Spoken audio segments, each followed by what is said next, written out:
Olá pessoal, professor Abner aqui, e agora nós vamos começar a falar então sobre os corpos rígidos, né?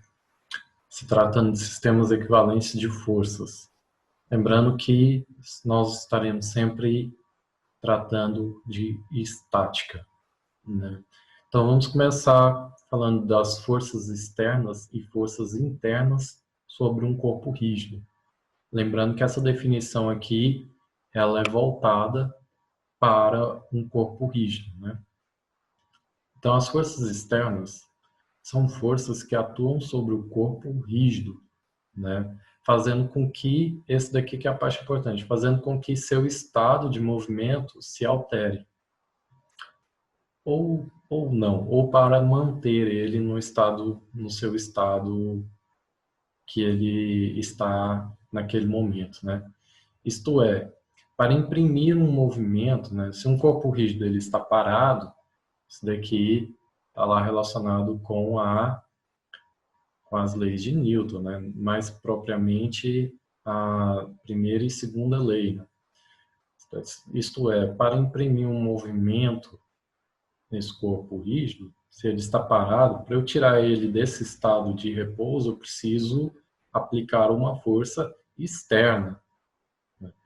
Para tirar ele desse estado de repouso, eu preciso aplicar ele uma força externa. Se ele já está em movimento com uma velocidade constante, para eu mudar a velocidade desse corpo, eu também preciso de aplicar uma força externa. Então, qualquer mudança no estado de movimento do corpo rígido, eu preciso realizar uma força externa. E se eu quiser que esse corpo ele permaneça em repouso, vamos supor um exemplo de uma estrutura que se você não aplicar uma força sobre ela, essa estrutura vai cair. Essa estrutura vai cair porque, por exemplo, tem uma ação da gravidade, geralmente é a ação da gravidade, que quer derrubar essa estrutura, quer derrubar essa estrutura. Essa ação da gravidade também é uma ação externa, também é uma ação externa, né? Então, você precisa fazer uma outra força externa para equilibrar, por exemplo, a ação da gravidade e essa estrutura não vir ao chão, ela não cair. Então, você também tem forças externas para garantir, você também precisa aplicar uma força externa para garantir que o mesmo permaneça em repouso, que é, inclusive, a maior parte aqui dos nossos casos, né? Então, e forças internas? O que são as forças internas aqui no caso do aqui no caso nosso, né, dos corpos rígidos? As forças internas são as forças que mantêm as partículas que formam o corpo rígido unidas. Então, o corpo rígido ele é formado por várias partículas. Esse é o que a gente chama de sistema de várias partículas. Nesse sistema de várias partículas, as partículas elas precisam estar unidas. E no caso do corpo rígido, não só está unidas, como a distância entre cada partícula, elas permanecem inalteradas. Se você faz um movimento no corpo rígido, todas as partículas se deslocam da mesma distância, né? Então, outro ponto aqui importante é que o corpo rígido para nós ele pode ser formado por várias partes. Ele pode ser formado por várias partes. Pensa um caminhão, que eu vou dar o um exemplo agora. As forças que mantêm juntas essas partes, elas também são forças internas aqui para nós, né? Então, por exemplo, um caminhão, se a gente pegar um caminhão, a gente tem uma estrutura que é a cabine, a gente tem uma outra estrutura que é a caçamba. Nós também temos as rodas, né, por exemplo. E isso tudo são partes separadas, que elas são unidas por alguma outra estrutura. Por exemplo, os parafusos, né? Então eu dei um exemplo aqui, ó. O que mantém a caçamba de um caminhão unida à cabine são os parafusos. Ou parafusos, não só os parafusos, né? Parafusos, porcas, enfim. roscas, enfim, são várias estruturas. Mas pegando mais simples, eu peguei aqui, por exemplo, se no ponto A a gente tem essas estruturas, então só para facilitar, eu peguei, por exemplo, aqui, se a gente tem um parafuso grande ali que ele é o que mantém esse elo, né, de unir a caçamba com a cabine. O que acontece? Sobre esse ponto A que eu defini, a gente tem uma força sobre esse ponto A, sobre o parafuso que a gente colocou lá para manter unido.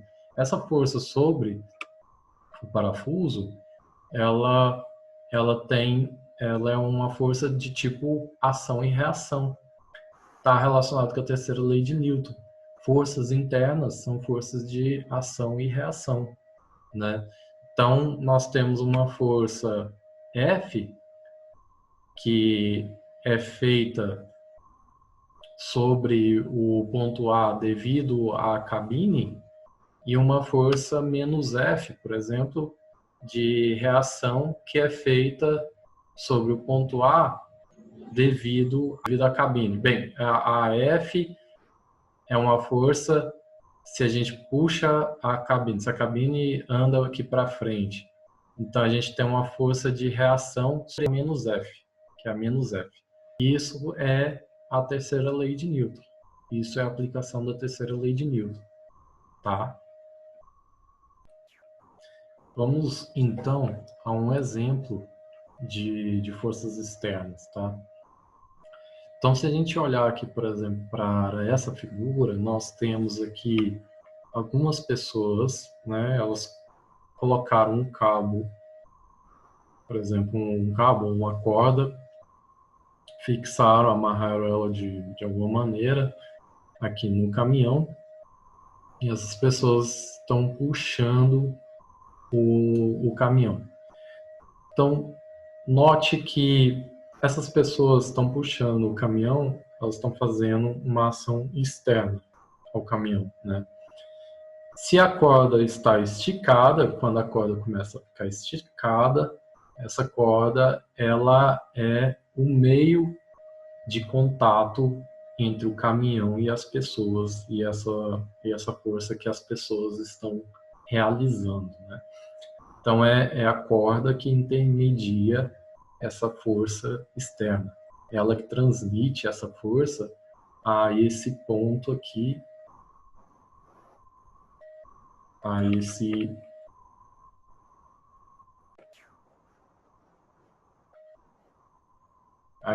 ponto aqui, ó, né? Então, quando as pessoas puxam esse caminhão, a gente tem uma força realizada sobre esse ponto aqui no caminhão, a gente vai chamar de uma força F.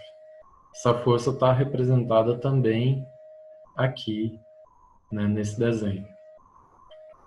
As pessoas que estão puxando o caminhão, elas também sentem uma força F no sentido contrário, né? Então, podemos dizer que aqui é menos F, que é a aplicação da terceira lei de Newton. Quando esse caminhão, ele está em contato com o solo, E o solo, o contato entre o caminhão e o solo, a gente tem uma força de atrito. Essa força de atrito que vai permitir que o caminhão entre em movimento. Ele só vai entrar em movimento devido a essa força de atrito, que o chão faz uma força empurrando o caminhão, por exemplo, para frente, né? Então, essa força que essas pessoas fazem para puxar o caminhão, né, que é essa força F, esse caminhão ele só vai entrar em movimento se essa força F, por exemplo, ela superar uma outra força aqui, ó, que é a força de atrito. de contato entre os pneus e o solo. Então, a partir do momento que essa força F supera essa força de atrito, o caminhão entra em movimento, né? Entra em movimento e o solo empurra esse caminhão para frente. Então, o que nós temos é isso. Essas são forças externas sobre o caminhão, por exemplo. Outra força externa que nós temos aqui é a força peso, que está representada aqui por W. Essa força peso, ela é devido à ação da gravidade, né? E ela tende a puxar esse caminhão para o centro, no caso aqui está sobre a superfície da Terra, puxar para o centro da Terra, né? Só que o chão, o contato com o chão impede que o caminhão vá para o centro da Terra, né? Então nós temos essa força também R1 e R2 de contato, né, com o chão, que aqui está chamado de R1 e R2, e normalmente a gente chama essa força de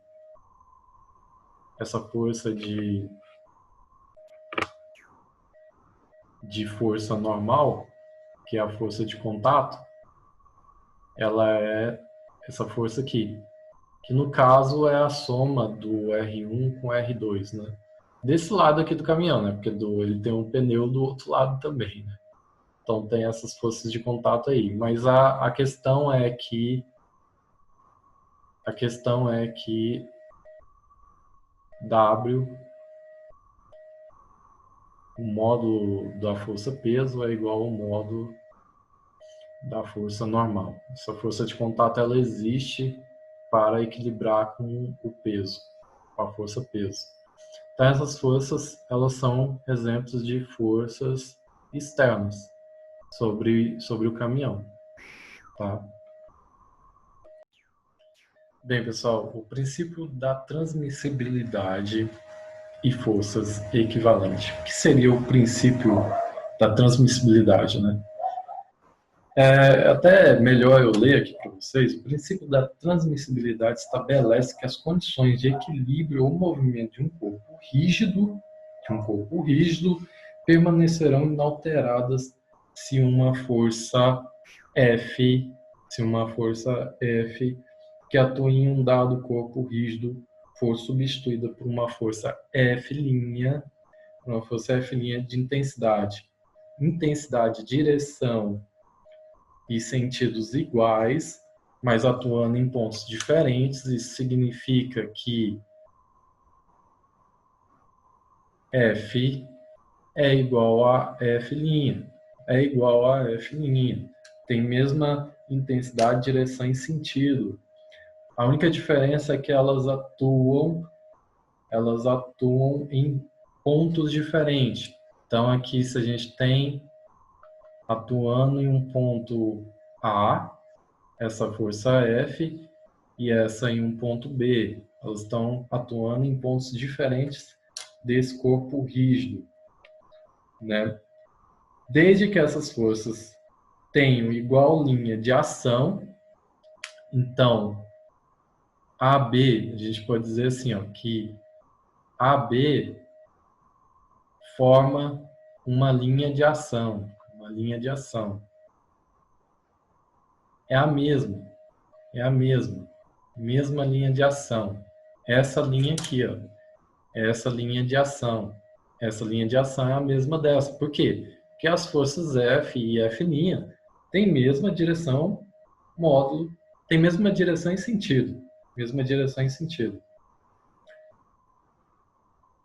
Então, as duas forças da F e F' têm o mesmo efeito sobre o corpo rígido, e diz que elas são equivalentes. O sinal de equivalente é esse sinal aqui. Apesar de aqui estar o igual, o sinal de equivalente é esse, tá? Então, para colocar um rigor matemático maior aqui, coloque o sinal de equivalente. Então, F e F' são equivalentes, tá? O princípio da transmissibilidade que estabelece que a ação de uma força pode ser transmitida ao longo da sua linha de ação, está baseado em evidência experimental. Bem, não é só evidência experimental, a gente pode escrever isso também a partir do ponto... Bem, isso está lá na Física 1, quando a gente estuda um sistema de partículas. Um sistema de partículas, e a gente descreve como que é o movimento desse sistema de partículas em relação ao centro de massa. Mas tudo bem, isso daqui não vai importar muito para a gente aqui, né? Mas, sim, tudo que a gente descreve na teoria física, ela tem que ter uma evidência experimental. Então, não tem nada de errado no que está escrito no livro, tá? Mas é isso. O princípio da transmissibilidade é basicamente isso. É para ter isso em mente. Você pode utilizar essa, vamos dizer, essa evidência experimental em problemas que você vira a ter ao longo da sua carreira, por exemplo, como engenheiro. Bem, pessoal, então agora vamos falar sobre o momento de uma força em relação a um eixo, em relação ao eixo O, aqui no caso, tá? Então vamos pegar como exemplo essa figura aqui, né? E eu também já quero dizer que momento de uma força nós também chamamos isso de torque na física, né? Que é o que faz, em geral, uma ação de torção, né? Então, no caso, momento de uma força, a gente vai usar essa nomenclatura para o torque em um corpo rígido, né? Lembrando que o torque é algo mais amplo que trata de vários casos, não só de corpos rígidos. Mas o momento de uma força, nós vamos tratar aqui, vamos chamar isso como sendo no caso dos corpos rígidos. Tá? Então, o que seria o momento de uma força? Bem, aqui nós temos na figura uma força F, uma força F aplicada nesse ponto A, nesse ponto A aqui do corpo rígido. O corpo rígido é esse aqui com essa forma acinzentada, tá? Esse corpo com essa forma acinzentada, e a gente aplica, por exemplo, uma força F num ponto A desse corpo rígido. Poderia ser em qualquer ponto aqui do corpo rígido, tá? Qualquer ponto do corpo rígido. Então, vamos dizer que passando pelo centro desse corpo rígido, não necessariamente pelo centro, mas vamos pensar que os casos mais comuns, a gente passa um eixo pelo centro de um corpo rígido, a gente pode calcular uma grandeza física que a gente vai chamar de momento da força. No caso aqui vai ser esse vetor MO, que é o momento da força em relação a esse eixo. Esse momento dessa força nós vamos definir como o seguinte, como sendo, veja que nós temos, nós podemos dizer que entre esse eixo O e o ponto A, nós temos uma distância. Essa distância a gente vai chamar de vetor R, tá? Vetor R. Então, nós temos aqui, ó, no ponto A, nós temos um vetor R, tá? Esse vetor R é a distância do ponto A até o centro O desse eixo, e o vetor R, ele faz um ângulo θ ele faz um ângulo θ com o vetor F, com o vetor força. Então, nós definimos, assim como o torque, nós definimos esse momento dessa força F como sendo, lá nos vídeos de rotações infinitesimais, nós vimos lá definição, né, do produto vetorial. Vai ser definido como o vetor R, vetor F, vetor F. Veja que o vetor R, ele vai em encontro do vetor F pelo sentido anti-horário, né? O F, aqui, ó, o R, ele vai para o F no sentido anti-horário. Então, essa definição aqui é para o eixo, né? O eixo no sentido positivo, né? No sentido positivo. Lembra lá da aula de produto vetorial.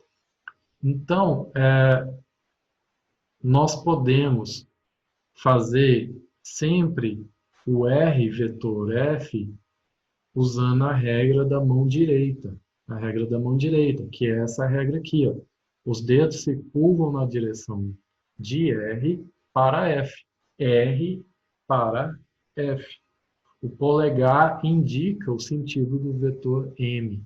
Então, o vetor MO, ele tem essa direção aqui, ó, que a gente faz, ó, R para F, o vetor MO tem essa direção aqui, que é o que nós vemos aqui, né? É o que nós vemos aqui, a direção do vetor M, que é esse vetor, esse vetor que a gente chama de momento de uma força. Esse momento de uma força é em relação a O. Se for em relação a qualquer outro eixo, basta a gente traçar esse outro eixo e definir qual que é a distância desse eixo até o ponto A, onde a força está sendo aplicada. Mas vamos lá. O módulo de M, O, é quem? Ele é o módulo de R, módulo de F, né? Seno de θ, que é o ângulo entre os dois vetores, R e F. A gente já viu a questão do produto vetorial, nós mostramos lá que é assim que se calcula o módulo. Então, como R e F, o módulo deles são escalares, o módulo de M também de MO também é um escalar, então não importa a ordem que a gente escreve quando é em módulo. Então, módulo de F, módulo de R, seno de θ, que é o mais comum de nós escrevermos, né? Essa grandeza física.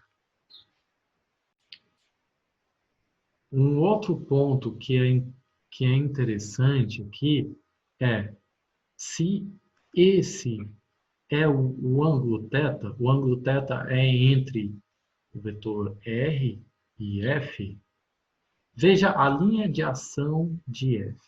É dado por essa linha aqui, ó. E o R aqui. Sendo assim, você percebe que esse ângulo aqui, ó, é θ também. É θ também. Se a gente traça a distância entre o centro O até a linha de ação da força F, nós temos aqui um ângulo de 90 graus, certo? E onde D é o cateto oposto, essa distância D até a linha de ação de F, é o cateto oposto desse triângulo, retângulo, e R é a hipotenusa. O módulo de R, né? A distância R é a hipotenusa. Então, eu pergunto, quem é o seno de θ? O seno de θ, olhando para esse triângulo retângulo, o seno de θ é o cateto oposto, que é a distância D, dividido pela hipotenusa que é o módulo de R, é a distância R, é o módulo de R. Sendo assim, a distância D é o módulo de R seno de θ. Então, veja que essa distância D, ela está presente aqui. Ó. Temos um módulo de R seno de θ. Módulo de R seno de θ. Então, nós podemos escrever o módulo do momento de força em relação ao eixo O é igual ao módulo de F vezes a distância D. Essa distância D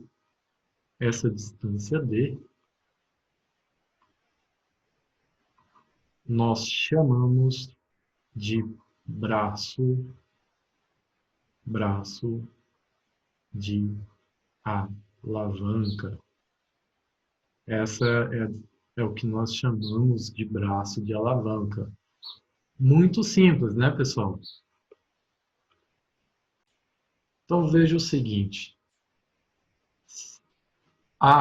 O momento de uma força, ela diz qual que é, com qual facilidade ou não, ou qual dificuldade você vai ter para girar esse corpo rígido,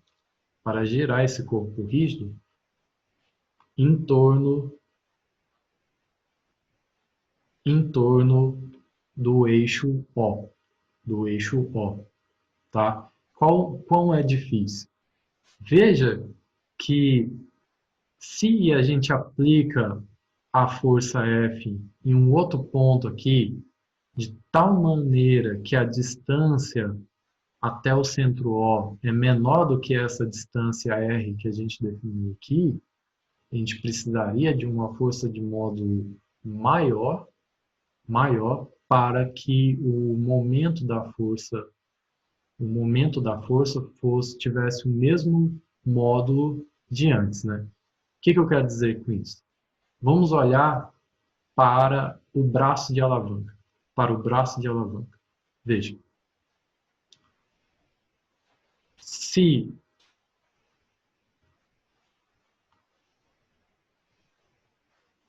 eu tenho módulo de M é igual ao módulo de F D. Se eu quero manter o módulo de M0 constante, então, se eu aumento o módulo de F, se aumenta a força aplicada, eu tenho que diminuir o braço de alavanca. E vice-versa.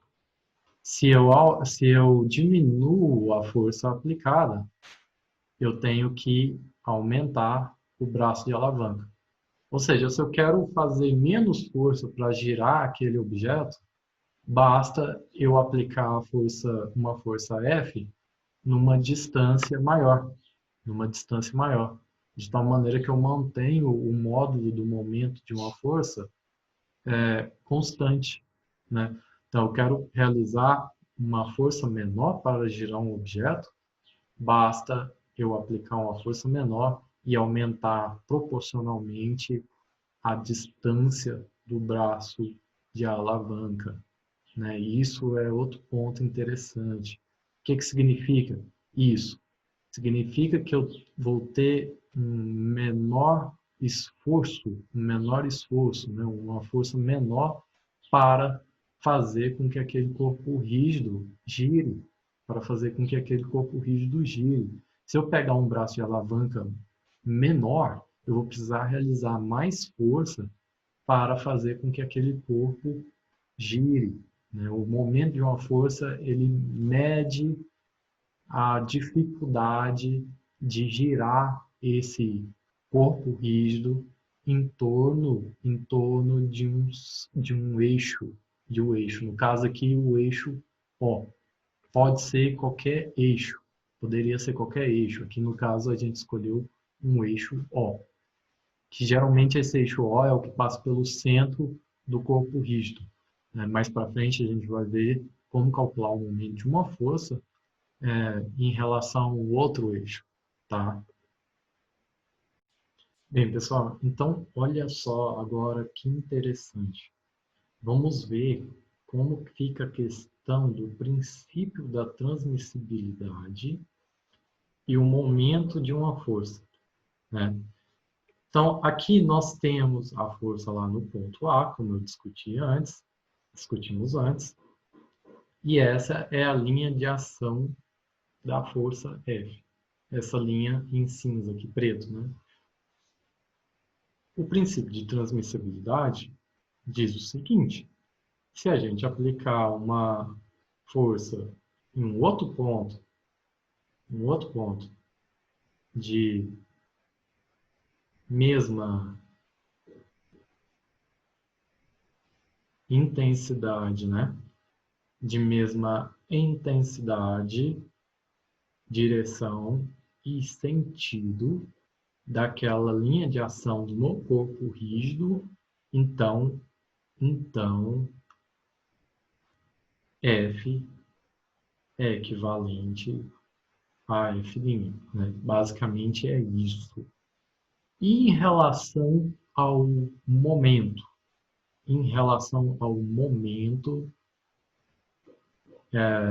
da força, né? Em relação ao momento da força, como é que fica o princípio da transmissibilidade? Bem, vamos calcular o momento M',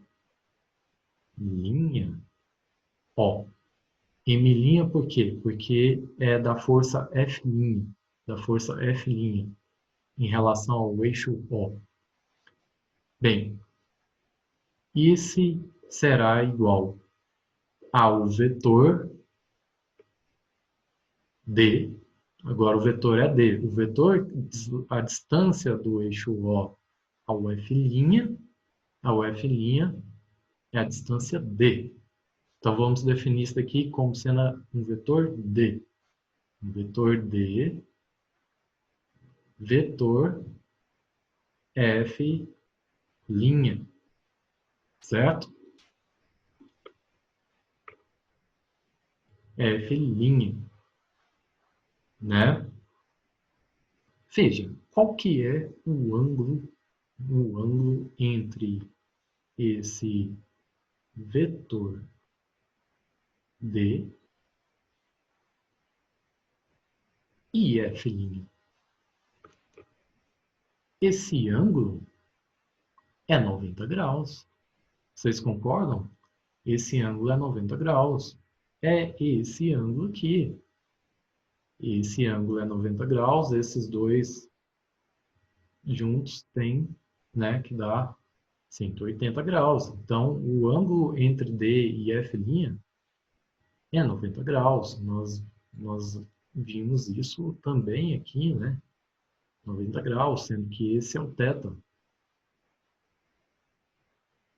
Se é 90 graus, o módulo de M' em relação ao eixo O é quem? É o módulo de F, módulo de D, seno de 90 graus, que é 1. Seno de 90 graus é igual a 1.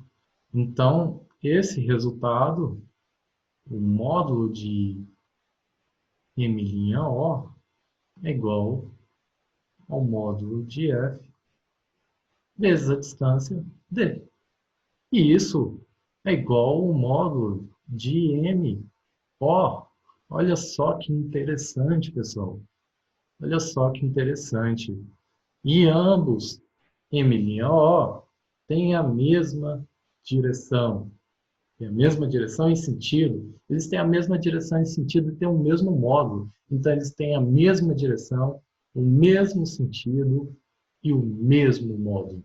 Ou seja, o princípio de transmissibilidade, aqui a gente vai generalizar. O princípio de transmissibilidade é quando as forças são equivalentes, tem que estar na mesma linha de ação, que eu aplico uma força em um ponto. Se eu aplicar essa mesma força em um outro ponto, elas serão equivalentes. E também o momento dessa força em relação a um eixo, ao mesmo eixo, né? Tem que ser o mesmo eixo. Mesmo eixo O é igual ao momento dessa força F' também em relação ao eixo O, né? Então, se F e F' são equivalentes, existe o princípio da transmissibilidade entre F e F', verifica o momento dessas forças, elas também são iguais se forem o princípio da transmissibilidade é válido. O princípio da transmissibilidade tem que ser válido para esses dois casos. Esses dois casos. Então, isso a gente generaliza o princípio da transmissibilidade. Bem, e com isso eu finalizo essa aula. Veja que não é uma aula pesada em cálculo. Não tem contas aqui muito pesadas. Ela é uma aula bem interessante, onde a gente já vê bastante propriedades aqui de forças aplicadas em corpos rígidos, né? Então, nós vimos lá que são as forças externas e internas sobre um corpo rígido, e nós vimos o momento de uma força, né? Não, primeiro nós vimos o princípio da transmissibilidade, né? Que aqui para a gente vai ser só uma questão de princípio mesmo, não temos que provar nada teoricamente em relação a isso, é só saber que esse princípio ele é respeitado. E nós vimos o momento de uma força, que nada mais é do que o torque, só que nós vamos chamar de momento de uma força porque é específico para corpo rígido, tá? Específico para corpo rígido, a gente pensa assim que torque é uma coisa mais geral, né? Qualquer força aplicada em um ponto em relação ao eixo, a gente tem um torque, não precisa ser um corpo rígido, de fato. Então, o momento de uma força é esse torque, torque em particular para o corpo rígido, e vimos que o princípio da transmissibilidade é válido para esse momento de uma força também. Então é isso, pessoal. Deixem aí comentários, dúvidas e a gente esclarece todas elas o mais rápido que puder, tá? É isso, abraço.